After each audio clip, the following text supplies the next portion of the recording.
Ruslan Ümid adlı şəxsin özü üçün hazırladığı video çarx bu günlərdə paylaşım rekordu qırıb. Mahsun Qırmızıgülün fanatı olduğu ehtimal edilən gənc kumirinin mahnıları fonunda özünü lentə alıb.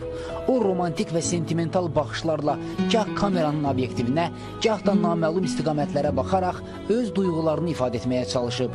Bu videosu ilə romantizm cərəyanına yeni töhfə verən və ölkənin sosial mediasında paylaşım trendinə çevrilən Ruslan ümid edirik ki, tezliklə Mahsun Qırmızıgülün də diqqətini çəkəcək. Bu kadeh senin şerefine